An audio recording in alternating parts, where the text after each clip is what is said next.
મિત્રો, તમે રંગબેરંગી કલરોથી રમાતી હોળી તો ઘણી જોઈ હશે, પરંતુ શું તમે રંગોથી નહીં પણ સ્મશાનની રાખથી રમાતી હોળી વિશે સાંભળ્યું છે? જી હા, રંગભરી એકાદશીના બીજા દિવસે કાશીના ઘાટ પર એક અનોખો નજારો જોવા મળે છે. કાશીનો મણિકર્ણિકા ઘાટ, કે જ્યાં ચિતાની અગ્નિ ક્યારે શાંત નથી થતી, ત્યાં રમાય છે એક અનોખી હોળી. હજારો નાગા સાધુઓ અને ભક્તો ચિતા ભસ્મ ઉડાડીને મસાણ હોળી ઉજવે છે. આ કોઈ સામાન્ય હોળી નથી, આ તો મહાકાલના ગણોનો મહોત્સવ છે. પૌરાણિક કથા મુજબ મહાદેવ જ્યારે માતા પાર્વતીનું ગૌણ કરાવીને કાશી લાવે છે, ત્યારે દેવતાઓ સાથે હોળી રમે છે. પણ સ્મશાનમાં રહેતા ભૂત પ્રેત, પિશાચ અને અઘોરીઓ દેવો સાથે રમી શકતા નથી. તેથી મહાદેવ બીજા દિવસે ખાસ તેમના માટે મશાળમાં આવીને ભસ્મથી હોળી રમે છે.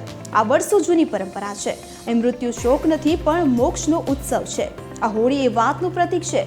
શિવ માટે જીવન અને મૃત્યુ બંને સમાન છે. અહીં મસાણ પણ મંગલ છે. આ હોળી ભગવાન શિવને સમર્પિત માનવામાં આવે છે. મસાણ હોળીને મૃત્યુ પર વિજયનું પ્રતીક પણ માનવામાં આવે છે. સાથે જ આ પરંપરા પાછળ એક ઊંડું આધ્યાત્મિક રહસ્ય છુપાયેલું છે કે એક દિવસ આ સંસારનો નાશ થવાનો છે અને આ દુનિયા રાખ બની જશે.